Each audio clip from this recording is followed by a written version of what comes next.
오늘 우리에게 주시는 하나님의 말씀, 우리 잠언 16장 9절 말씀, 한 절 말씀인데요. 우리 한 목소리로 한번 같이 보도록 하겠습니다. 같이 읽습니다. 사람이 마음으로 자기의 길을 계획할지라도 그 걸음을 인도하는 자는 여호와시니라. 한 번만 더 해볼까요? 같이 시작. 사람이 마음으로 자기의 길을 계획할지라도 그 걸음을 인도하는 자는 여호와시니라. 아멘. 우리 계속해서 수요일날 내 인생에 힘이 되는 말씀 시리즈를 하고 있습니다. 가장 좋아하는 말씀, 나에게 힘이 되었던 말씀, 사람이 마음으로 자기 길을 계획할지라도 그 걸음을 인도하시는 하나님. 아마 우리들의 삶 가운데서 그 하나님을 이미 체험하고 있는 줄로 믿습니다. 이 세상을 살아가면 살아갈수록 내 마음대로 되지 않는다라고 하는 사실을 우리는 느낄 수가 있습니다. 내가 꿈꾸고 계획한 대로 될 것 같은데 안 되는 부분이 있다라고 하는 거예요. 내 생각과 전혀 다른 방향으로 흘러가는 데서 어쩔 줄 모르는 내 모습을 만나게 된다라고 하는 것입니다. 내가 하고 싶은데도 불구하고 그렇게 되어지지 않는 것, 그런데 가만히 들여다보면 그 안에 어떤 하나님의 섭리가 숨겨져 있는 것을 보게 됩니다. 그것이 오늘 우리에게 본문으로 주신 말씀입니다. 사람이 마음으로 자기의 길을 계획할지라도 그 걸음을 인도하는 자는 여호와시라는 거예요. 하나님이 인도하고 계시다라고 하는 것입니다. 잠언의 말씀을 지혜 문학이라고 이야기합니다. 왜냐하면 이 잠언의 말씀 가운데 지식과 명철, 지혜가 굉장히 많이 들어있기 때문에 그렇습니다. 잠언에 수많은 귀한 말씀이 있는데 그 중에서 오늘 16장 9절에 있는 이 말씀은 아주 중요한 자리를 차지하고 있습니다. 이 말씀은 하나님의 주권적인 역사를 말씀하고 있기 때문에 그렇습니다. 사람들 중에 하나님이 없다라고 이야기하는 사람이 있어요. 하나님은 우리가 있다고 해서 있고 우리가 없다고 해서 없는 그러한 존재가 아니다라고 하는 것입니다. 우리가 이 땅 가운데 존재하고 있다라고 하는 그 자체가 하나님이 계시다라고 하는 완벽한 증거라고 하는 거예요. 어떤 아들이 한 번도 아버지의 얼굴을 못 봤어요.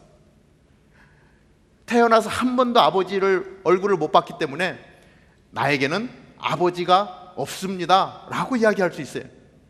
그러나 그 아들이 존재한다는 자체만으로 아버지가 있다라는 증거예요. 그 아들이 아무리 나는 아버지가 없어, 아버지 없어 라고 이야기해도 그 어머니가 알아요. 그 아이의 아버지가 누군지. 아무리 없다고 해도 그 아이 존재 자체가 아버지의 존재를 증명하고 있다라고 하는 것입니다. 하나님도 마찬가지예요. 우리가 하나님이 계시다 안 계시다 왈가왈부할 필요가 없어요. 우리가 존재하는 자체로, 이 우주가 존재하는 자체가 하나님이 계시다라고 하는 완벽한 증거이기 때문에 그렇습니다. 우리가 아버지라고 부르면서 하나님 앞에 가까이 나아가는 것이 우리를 지으신 하나님의 사랑을 받는 조건이라고 말할 수 있다라고 하는 것입니다. 그 하나님이 내가 하나님이 있다라고 이야기하든 하나님이 있지 않다라고 이야기하든 이미 우리는 하나님의 계획 안에서 하나님의 인도를 따라 가고 있다라고 하는 거예요. 내가 아버지의 이름을 부르며 나아갈 때 하나님은 그 모습을 보시고 기뻐하시면서 우리의 발걸음 한 걸음 한 걸음 가운데 동행해 주시고 인도해 주시고 이끌어 주시고 우리의 삶 가운데 역사하신다라고 하는 사실을 우리는 깨달아야 된다라고 하는 것입니다. 인생을 살다 보면 정말 우리의 인생이 내가 계획한 대로 풀리지 않고 어느 날 벽에 딱 부딪히는 것과 같은 그러한 상황을 만날 때가 있습니다.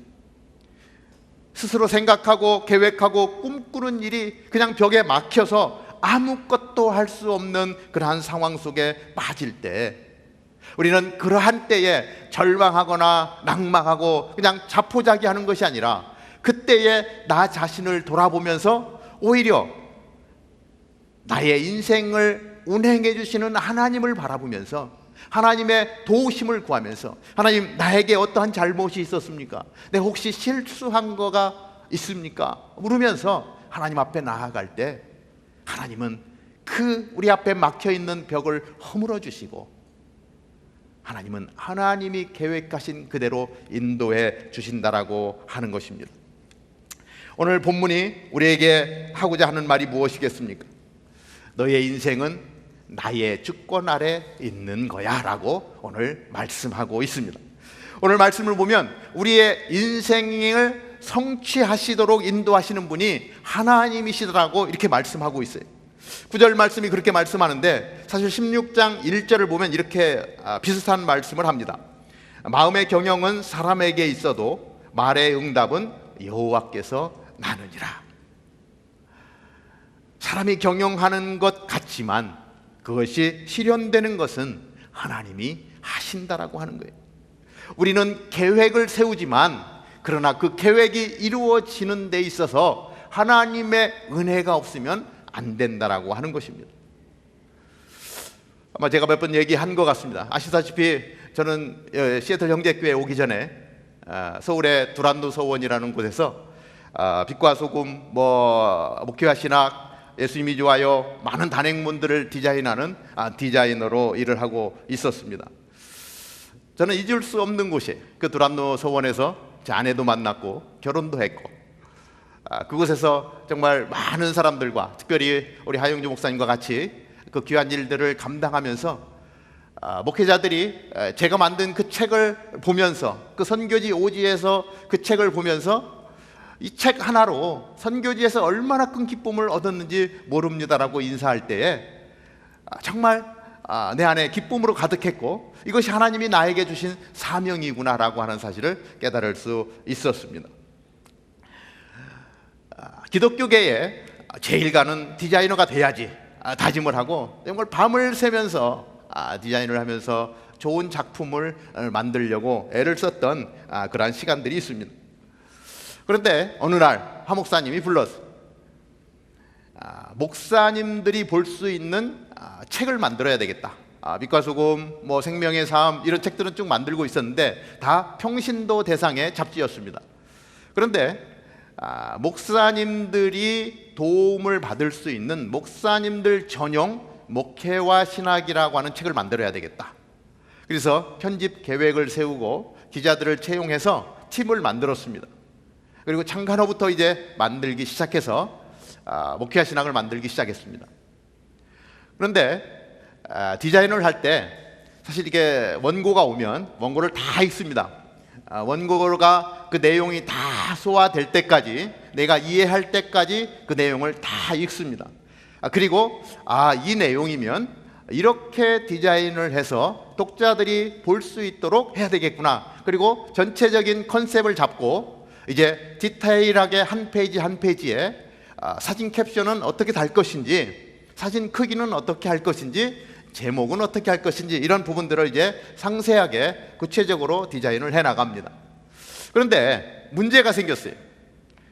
평신도 잡지들은 웬만큼 소화해내서 내가 작품을 만들어낼 수 있는데, 목회와 신학이라고 하는 잡지를 만드는데 읽어도 이해할 수 없는 내용들이 너무 많은 거예요.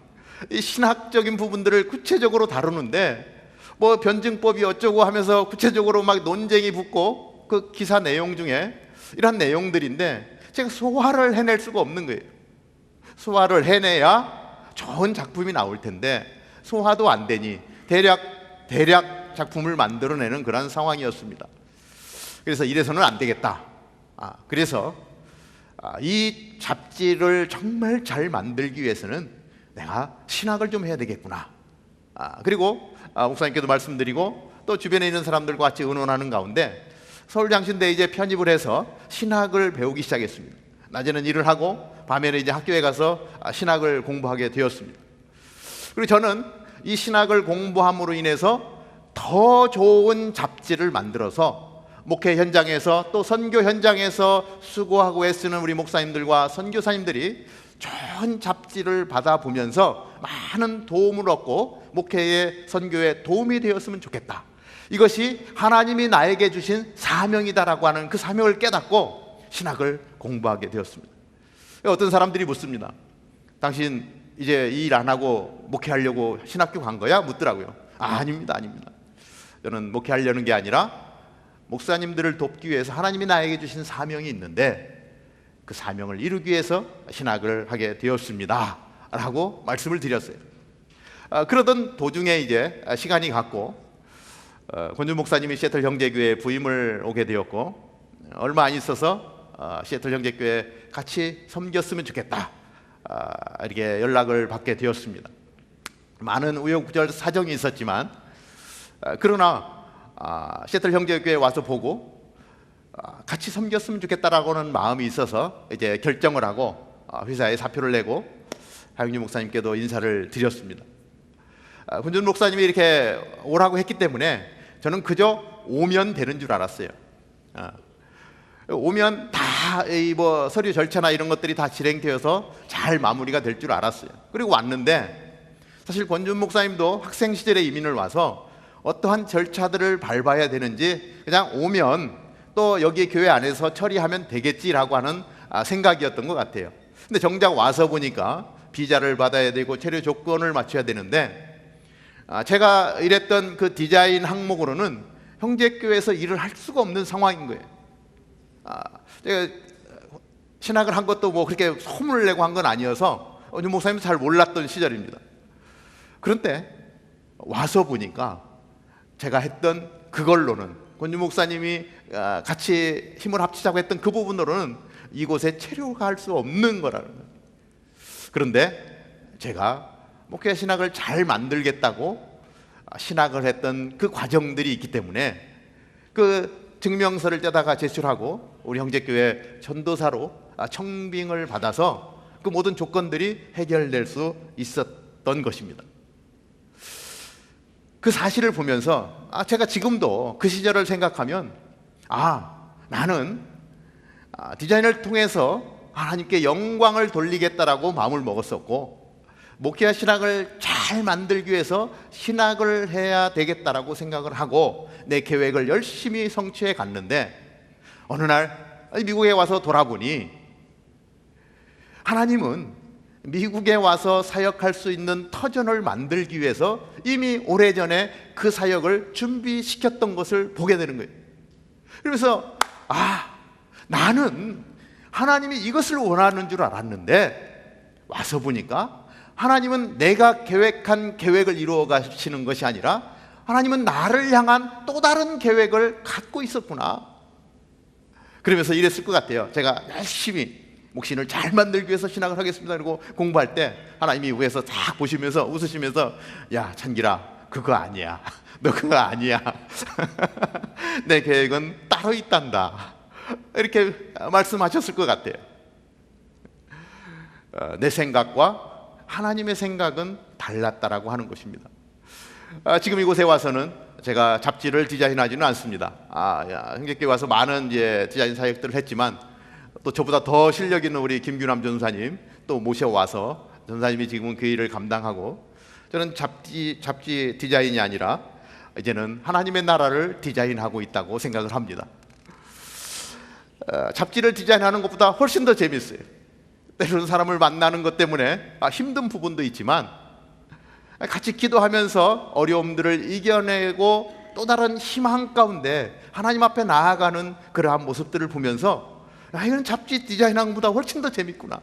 하나님의 신학을 시켰지만 나도 모르게 잡지를 위해서 신학을 시켰지만 하나님 그것을 이곳에 와서 다시 사용하게 하시고 하나님의 계획된 계획대로 걸어갈 수 있도록 그 발걸음 하나하나를 인도해 가고 계시는 그 하나님이 피부로 느껴지는 거예요. 너무 좋은 거예요. 내가 생각했던 내 생각보다 하나님의 계획이 더 좋았다라고 하는 것을 저는 삶의 현장에서 느낄 수 있다라고 하는 것입니다. 그러면서 저는 이 말씀이 더욱더 제 마음에 다가오는 거예요.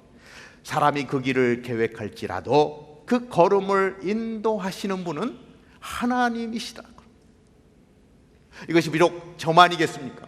오늘 함께 예배드리는 우리 모두 가운데도 아마 동일한 역사들을 여러분들 체험하셨을 거예요. 사실 하나님의 인도함을 보면 사도 바울의 꿈은 소아시아였습니다. 아시아를 향해서 복음을 전하고 싶었어요. 원대한 계획을 가지고 꿈을 가지고 하나님 앞에 나아갔을 것입니다. 그런데 하나님은 바울에게 말했습니다. 야, 아시아가 아니야. 너는 유럽으로 가야 돼. 너는 로마로 가야 돼. 사도 바울을 로마로 보내시는 하나님. 사도 바울의 마음에는 원대한 꿈이 있었습니다. 내가 선교사로 하나님의 복음을 땅끝까지 전하는 선교사로 귀하게 쓰임 받았으면 좋겠다. 사도 바울의 바람이었어요. 사도 바울의 계획이었어요.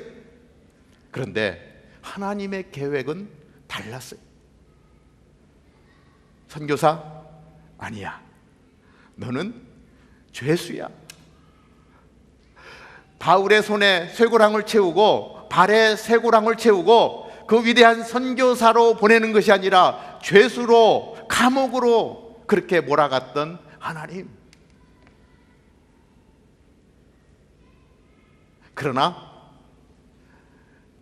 쇠고랑을 채우고 발에 고리를 채웠다고 해서 죄수의 몸이라서 하나님의 영광을 정말 저버리는 그러한 삶이 아니라 오히려 그것을 통해서 더 큰 일들을 감당하는 사도 바울의 모습을 볼 수 있다라고 하는 것입니다. 사도 바울은 이야기할 수 있어요. 내가 왜 감옥에 갇혀야 됩니까? 내가 왜 고통당해야 합니까? 하나님을 위해서 내 인생을 드렸는데 왜 내가 이런 고통을 감당해야 됩니까? 라고 항변할 수 있어요. 그러나 사도 바울은 그렇게 항변하지 않습니다. 사도 바울은 하나님이 원하시는 그 길을 그대로 순종하며 나아가는 모습을 보게 됩니다. 우리의 생각은 하나님의 생각과 다르다는 거예요. 하나님의 생각은 우리의 생각과 다르다라고 하는 거예요. 이사야 55장 8절 9절을 보면 이렇게 기록합니다.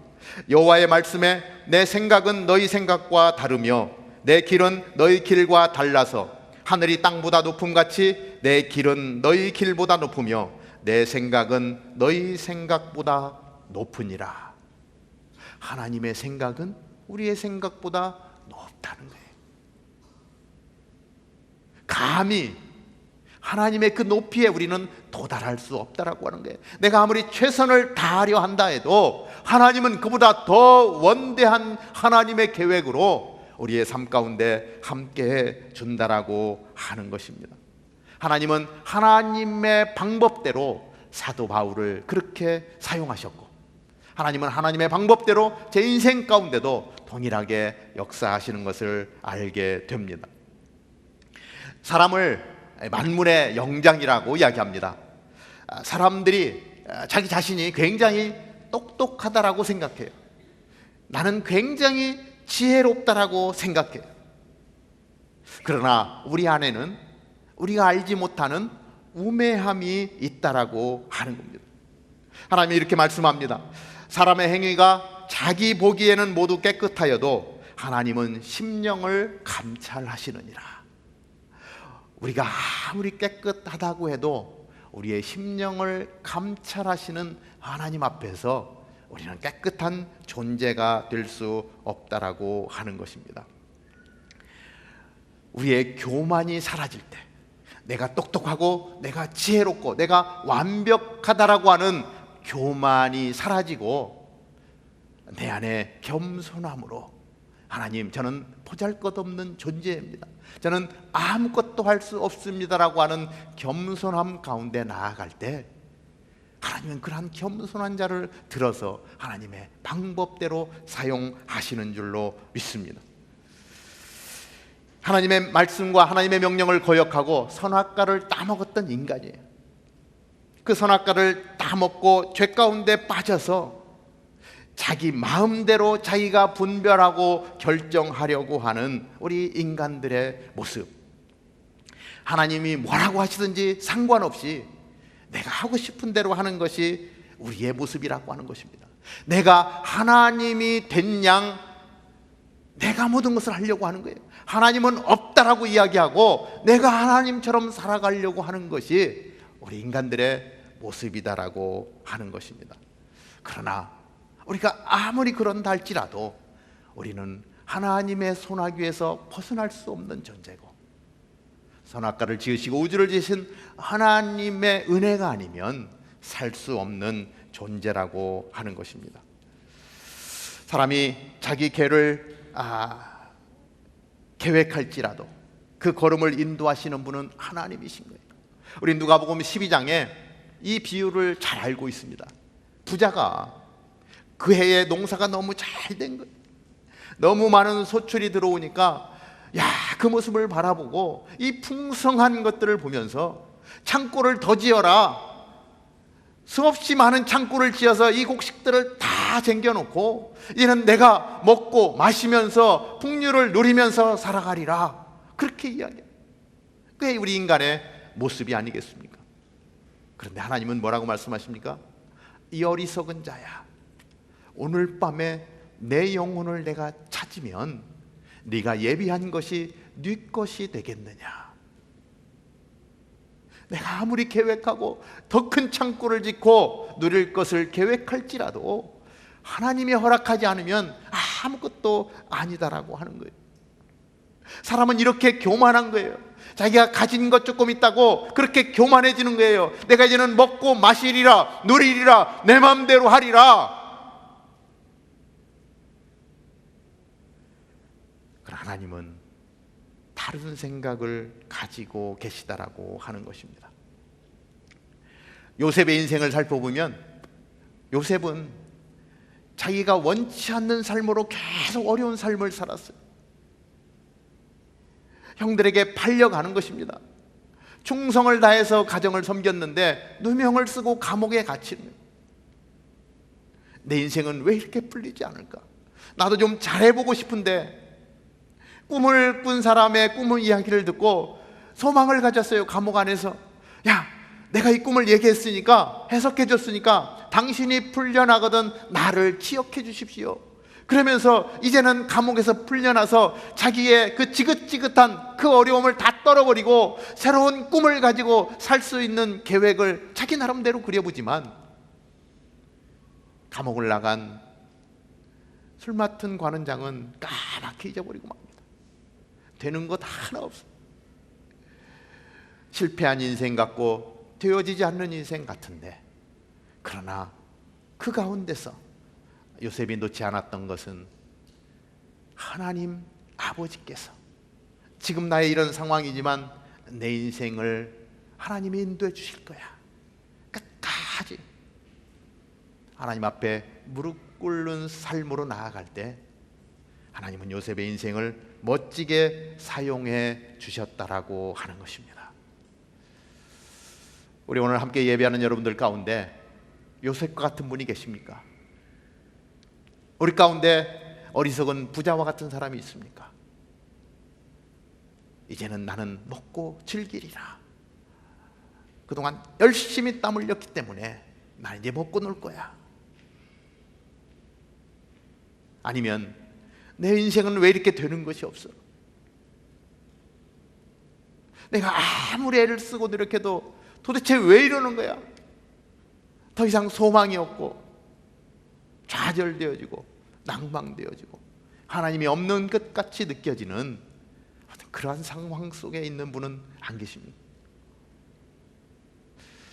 하나님은 하나님의 계획으로 내가 생각하는 것보다 더 큰 그림으로 오늘도 나를 바라보고 계시는 분이다라고 하는 사실을 오늘 이 말씀 가운데 깨달을 수 있으면 좋겠습니다. 저는 이 말씀을 보면서 사람이 마음으로 자기의 길을 계획할지라도 그 걸음을 인도하는 자는 하나님이시라라고 하는 거예요. 아무리 되어지지 않는다 하더라도 하나님은 인도하고 계시고, 너무 많은 것들을 주셨는데 교만 가운데 빠지지 않으면 하나님은 그 가운데서도 우리를 인도해 주신다라고 하는 거예요. 우리는 하나님 앞에 겸손한 모습으로 나아가는 자세만 있으면 된다라고 하는 거예요. 하나님의 하나님 되심을 인정하고 하나님의 하나님 되심만을 선포하며 하나님이 내 걸음을 인도해 주시는 분이다라고 하는 그 사실만을 붙들고 하나님 앞에 나아갈 때 우리는 내 발걸음을 인도하시는 하나님을 만나게 될 것입니다. 우리말에 진인사 대천명이라고 하는 말이 있습니다. 다할진, 사람인, 일사, 기다릴 때 하늘천, 목숨명, 한자가 있는데요. 어떤 일이든지 자기가 최선을 다해서 그 일을 감당하면 그 이후에는 그것이 잘 되고 못 되고는 하늘에 맡겨라 라고 하는 뜻입니다. 이 진인사 대천명, 성경에 있는 말은 아니지만 오늘 이 잠언 16장 9절에 있는 내용과 비슷한 내용이에요. 하나님이 인도해 주실 거야. 하나님은 내가 가지고 있는 내 생각보다 더 큰 그림으로 내 인생 가운데 함께 할 거야. 그러니까 나는 아무것도 안 하고 그냥 하나님 이름만 부르고 있으면 돼. 그리고 아무것도 하지 않는다면 그것 또한 어리석은 자의 삶일 수밖에 없습니다. 하나님이 나에게 깨닫게 해주시는 것, 하나님이 알게 해주시는 것, 그거에 대해서 우리는 최선을 다해서 노력해야 되는 것입니다. 하나님이 주신 꿈입니까? 물어가면서 이것이 나의 교만으로 내 유익을 위해서 쓰려고 하는 것이 아닌 한 하나님이 이 길을 원하십니까? 라고 물으면서 그것이 하나님이 그거야 라고 확신을 주시면 최선을 다해서 열심히 땀 흘려 일하는 것입니다. 그리고 나서 하나님 정말 열심히 다 했습니다. 이제는 하나님이 나의 그 섬김 가운데 기름 부어 주셔서 하나님 사용해 주십시오. 온전히 100% 하나님 앞에 맡겨드리는 것입니다. 그러면 내가 열심히 했는데 왜 이렇게 안 되는 거야 라고 좌절되거나 절망되는 것이 아니라 설사 내가 생각하는 것대로 되어지지 않는다 할지라도 하나님은 이걸 원하셨습니까? 사도 바울은 위대한 선교사로 가기를 원했지만 하나님은 죄수의 몸으로 끌고 갔어요. 사도 바울은 고백합니다. 하나님이 원하시는 것이면 저는 죄수로 가겠습니다. 도망칠 수도 있는데, 요나같이 도망칠 수도 있는데, 그러나 사도 바울은 하나님 앞에 자기의 전 삶을 맡겼기 때문에 하나님이 죄수로 가라 하면 나는 죄수로 가겠습니다라고 순종하며 나아갈 때 하나님은 사도 바울을 통해서 크고 놀라운 역사를 이루셨다라고 하는 것입니다. 오늘 우리도 저와 여러분이 최선을 다해서 하지만 하나님 앞에 올려드리면 하나님이 인도해 주시는 대로 따라가면서 불평하지 아니하고 불만을 포로하지 아니하고 오히려 순종하면서 나아갈 때 하나님은 우리의 전 삶을 통해서 하나님의 영광이 드러나는 일에 우리를 사용해 주실 줄로 믿습니다. 그렇기 때문에 때로는 걱정되는 일이 되고 있고 염려되는 일이 있다 할지라도 그러나 그것까지도 하나님 앞에 우리는 내어놓는 것입니다. 하나님 염려되지만 걱정되지만 하나님이 함께해 주실 줄로 믿습니다. 하나님 앞에 올려드리고 하나님의 인도하심을 따라갈 때 하나님은 우리 가운데 함께 하시고 오늘 잠언 16장 9절에 있는 그 말씀이 우리의 삶에서 체험되어질 수 있도록 인도해 주실 줄로 믿습니다. 사람이 마음으로 자기의 길을 계획할지라도 그 걸음을 인도하시는 자는 여호와시니라. 아멘. 기도하겠습니다. 하나님, 우리가 많은 계획을 가지고 있습니다. 하고 싶은 것들도 많습니다. 그러나 그것이 어쩌면 나의 교만 가운데서 나온 것이라면 하나님은 그 길을 허락치 않을 것입니다. 하나님이 원하시는 것을 저희들이 묻고 하나님이 그 원하시는 것을 최선을 다해서 섬기며 나아갈 때에 하나님은 우리의 발걸음을 인도하시고 우리를 통해서 영광 받으실 줄로 믿습니다. 하나님, 그 하나님을 만나고 싶습니다. 그 하나님의 터치가 우리의 삶 가운데 터치되어지기를 원합니다. 하나님의 손이 우리의 손을 붙들고 일으켜 줄 때에 주님의 손을 붙잡고 담대하게 걸어 나갈 수 있는 저희들 되게 하여 주시옵소서. 예수님의 이름으로 기도하옵나이다. 아멘.